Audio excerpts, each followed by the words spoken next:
За ямар ч байсан энэ анхан шатны тусламж үйлчилгээг ер нь хүм бүрт хүртээмжтэй чанартай түгээх нь одоо энэ эрүүл мэндийн салбарын хамгийн нэгдүгээр зорилт болж байгаа. Тэгээд тэр ч утгаараа энэ нэг тэр эмзэг бүлэг байна уу, эмзэг бүлэг биш байна уу, ахмад байна уу, настай байна уу, эсвэл бол ингээд нийгмээ бас нэг 2 3 англиал ингээд байхад нь бас жоохон зохимжгүй юм аа. Тэгэхээр энэ нэршил дээрээ бас онцгой анхаарахгүй бол энэ ерөөсө бас зөвхөн эмзэг бүлэгт хамааралтай юм шиг ойлголт төрөөд байгаа нь бол их буруу болчиход байна. Бас нэг эмнэлгийн тусламж үйлчилгээний тухай хууль гэдэг нэлээд том хууль батлагдсан байж байгаа. Тэр хуулиар хэрэгжүүлэхийн тулд одоо энэ төслийг хэрэгжүүлэх гэж байна гэж би ойлгож байгаа. Тэгээ тэрүүн дотроо хамгийн чухал юм нь бол ерөөсөө энэ суурь тусламжийг л чанартай өгөх ёстой. Ялангуяа энэ Улаанбаатар хотын энэ их замын төвжирэл байгаа газарт тэр хаа байсан Баян зүрх дүүргэд хүн хөлөө хугалчлаа гэхэд хаа байсан гэмтэл рүү энэ их төвжирэлд яваад ахын шаардлагагүйгээр ерөөсөө л тэнцээ байгаа өрхийн эмнэлэг дээр анхан шатныхаа энэ үйлчилгээг л сайжруулах нь бидний хувьд бол хамгийн том зорилт болоод байна. Тэгэхээр энүүн дээр бас нэг ямар энэ ч бол гарч байгаа юугаар 5 сумын эрүүл мэндийн төвийг загвар төв болгож шинжилэн засварлана гэж байгаа юм. За Чингэлтэй дүүргийн эмнэлгийг заснаа гэж байгаа. Хан уул дүүргийн эмнэлгийг заснаа гэж байгаа юм. Тэгээд Улаанбаатар хотын нэг 6 өрхийн эрүүл мэндийг жишг болгоно гэж. Энийг яагаад ингэж ямар нэгэн байдлаар зөвхөн тэр хан уулын дүүргийг яриад байгаа юм. Яагаад зөвхөн Чингэлтэйг яриад байгаа юм. Гэтэл хамгийн их хүн аманд суурьшсан байж байгаа сонгон хайрхан дүүрэгч гэдэг юм уу, Баян зүрх дүүрэг хамгийн их тэр эрүүл мэндийн анхан шатны үйлчилгээ хэрэгцээтэй байгаа газар та эхэлж яагаад эднэрийг хийж мэдээж одоо үе шаттайгаар хийж хэрэгжүүлнэ гэдгийг ойлгож байна. Гэхдээ энэ сонголтыг ямар учраас ингэж хийсэн бэ гэдэг нэг асуулт байгаа юм. Нөгөө талаар ерөөсөө энэ өрхийн эмнэлгүүдийн санхүүгийн бие даасан байдлыг бүрдүүлэхэд ерөөсөө юм тогтолцооны шинжилгээг зайлшгүй хийх хэрэгтэй байна. Тэгэд өрхийн эмнэлэг дээр юуны төрөнд одоо ямар нэгэн байдлаар одоо нэг дүнгиж сургууль төгссөн эмч очих биш, дүнгиж сургууль төгссөн совилогч очих биш. Харин эсэргээрээ хамгийн туршлагатай, хамгийн чадвартай, хамгийн их тийм үн цэнтэй боловсон хүчин тэнцээ ажиллаж явах юм бол тэгжээж бид нар өрхийн эмнэлгийнхаа санхүүгийн чадварыг нэмэгдүүлнэ л дээ. Тэгэхээр энүүн дээр ер нь ямар бодлого авч хэрэгжүүлж байна вэ? За 3 дахь нь бас яг энэ өрхийн эмнэлэгтэй холбоотой бас энэ нэг ерөөсөө л энэ хүний нөөц менежмент. Эрүүл мэндийн салбарт эмчнэрийн одоо хүрэлцээ бол бас харьцангуй гайгүй байгаа. Гэхдээ яг тэр совилогчийн, асрагчийн энэ хүрэлцээ маш муу байгаа.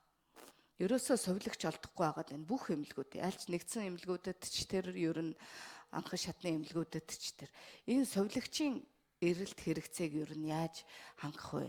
Тэр дотроо магадгүй одоо бас зарим улсуудад энэ Солонгосууд чинь бүр совилогчийг маш өндөр түвшинд бэлтжээж тэгжээж бүр гадаадд Канадад эднэр рүү гаргаж ирсэн хүртэл түүх байдаг.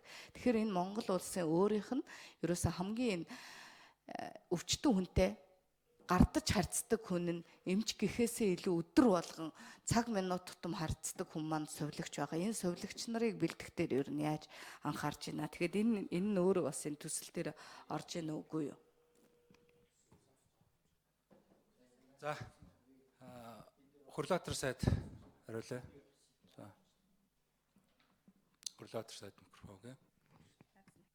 За энэ дээр нэршлийн бол дахиад би хэлээ нөгөө санхүүжилтээс ингэж явна. Хоёрдугаарт нэг үлэгт энд хамрагдж байгаа ихэнх хүмүүсүүд нь гэр хороо бол эмзэг үлэгт амьдардаг эрүүл мэндийн үйлчлэгийг тэр болгон аваад байх боломжгүй ийм хүмүүсүүд зориулагдсан юм байгаамаа гэдгийг хэлье. За дүүргүүдийн сонголтын хувьд тэгвэл бас энэ Азийн хөгжлийн банкнаас төсөл хэрэгжүүлэхдээ ирж нэлээд ажилдаг. За ирээд газар нь байна уу гэд үздэг. За Чингэлт түрүүн сонгон хайрхан дүүрэг дурдгдсан сонгон хайрхан дээр энэ төслийг хийгдээд эмнэлэг нь бол баригдаад одоорг ашиглалтанд оруулах хөлөөлж өгч өгөх цаг нь бол тун 1-2 сарын дотор байгаа болов уу гэж бодож байна.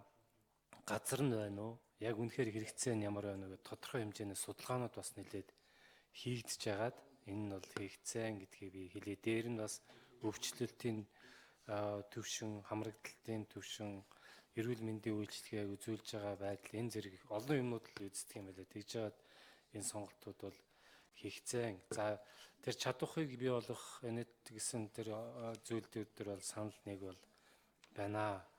Тэр сонгийн архын дүүргийн эмнэлгийг аваад баригдсан тэрийг нь аваад үзэх юм бол урдах бас нэлээд энэ дээр сургамж авмаар бид нар бас энэ дээрээс ойлгож авмаар ер нь цаашд бас хэрэгжүүлмээр юм зүйл их ажиглагдсан. Яагаад гэвэл бид нар эмнэлэг гэхээр нэг байшин тоног төгөөрөмж гэж бодож байсан бол энэ Азийн хөгжлийн банкны төслийг хийхдээ тэнд ажиллах хүмүүсүүдийг нь жилийн өмнөөс эхлээд сургаад эхэлсэн байж байгаа. Ингэхээр эмнэлэг ашиглалтанд орлоо тэн дээр гарч ирэнгуут тоног төгөөрөмж ажиллуулж чадахгүй байх гэдэг ч юм уу, гүйцэд одоо ажиллуулахгүй байх, тодорхой хугацааны дараа ажиллаж игдрэх зэрэг гэсэн ийм ойлголтууд бол байхгүйгээр шууд ажилд ороо авчих ийм боломжтой. Дээр нь шинэ эмнэлэг дээр ер нь эмнэлэг дээр одоо үйлчлэгээний ажил нь ингэж зохион байгуулагдах хэвээр ийм стандарт байгдах хэвээр гэдэг зүйлүүд одооноос эхлээд ингэ заагаа сургаад явчихж байгаа нь өөрөө их даваа байдал үүсгэж байгаа. Ер нь энэ жишгээр цаашдаа бас эмнэлгүүдэд явуулвал дээр юм байна л гэж бид нар бол үтсэн байгаа. Бид нар цаашдаа бас үнэхээр шаардлага эднэр нь байгаад амжилттай хэрэгжижээд явж байгаа бол энэ төслүүдийг өргөтгөөд явах бас боломж бол байгаа гэдгийг би бас хэлье. Баярлалаа. Эрүүл мэндийн сайд Саран Гэрэл нэмж хариулъя. Микрофон өгье.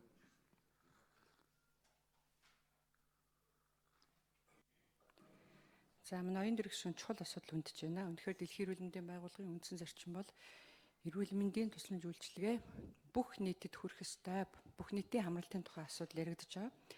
За энэ одоо зарчмыг ажил хэрэг болгоход бол гарцаагүй Азийн хөгжлийн банкны хөнгөлөлтэй зээлээр хэрэгжих эрүүл мэндийн салбарын хөгжил 6 төсөл юм байнамаа. Энэ төсөл олон жил яригдсан. Ажил хэрэг болохгүй байсан юмыг харин одоо Хөрлөбаатар сайд сангийн яамныхан маань ингээ бодит ажил болгоод хэрэгжих шат руу нэгээд аваад ирлээ. Тэгээ саяны одоо оюун дэргэшүүний маань асуусан аль аймаг, аль сум, аль дүүрэг хэрхэн яаж сонгогдсон нь бол их өмнө хийгдсэн ажил юм байлээ.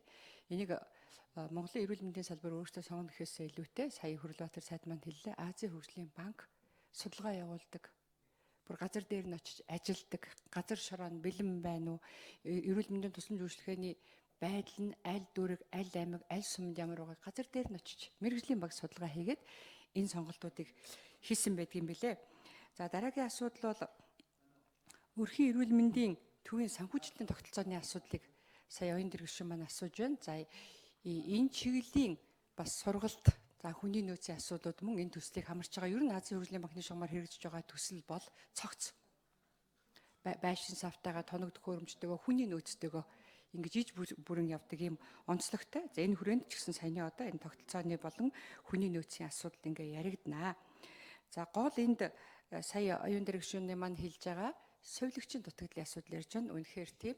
Өнөөдөр бас нэг улсын хэмжээнд нэг 12 мянган эмч, 11 мянга гаруй совилогч байгаа юм. Тийм учраас эрүүл мэндийн салбар бол нэгийг харьцах 2 ийм хөтөлбөр хэрэгжүүлээд эхэлсэн. За үүний үр дүнд бол энэ зах зээл дээр байгаа 10 мянган ажлаа хийхгүй байгаа сэтгүүлчдийг дахин совилогчдыг дахин сургалтанд хамруулж лицензийг нь сэргээж өгөх зэрэг нэгийг харьцах 2 хөтөлбөр хэрэгжүүлээд үүний үр дүнд өнөөдөр тухайлбал их хүүхдийн эрүүл мэндийн үндэсний төв маань эмч совилогчийн харьцаа нэгийг харьцах 2 болчиход явж байгаа. Одоо мөн манай оюун ханд дарга яг энэ хөтөлбөрийг хариуцж байгаа. Өнөөдөр гэхэд тухайлбал 29 совилогч буцаад энэ мэрэгжлээ сэргээхээр ингээд сургалтанд хамрагдах гэдэг ингээд явж байгаа.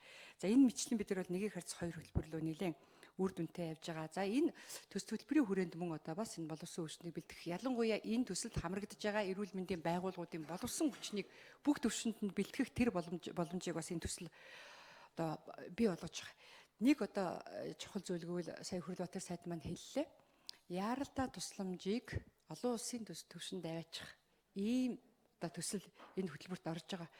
Жишээлх юм бол нөгөө 103 төрийн тусламжийн маань газар маань колл центр болоод яг одоо нөгөө оюун дэргэшүүний асууж байгаа тэр шаардлагатай газар нь цаг алдахгүй яаралтай тусламжийг үзүүлэх яаралтай тусламжийн цэвүүдийг үндэсний хэмжээнд байгуулах ийм одоо сүүл ажиллагаа энэ төсөлтөөс хамрагдсан байгаа гэдгийг хэлье. Баярлалаа.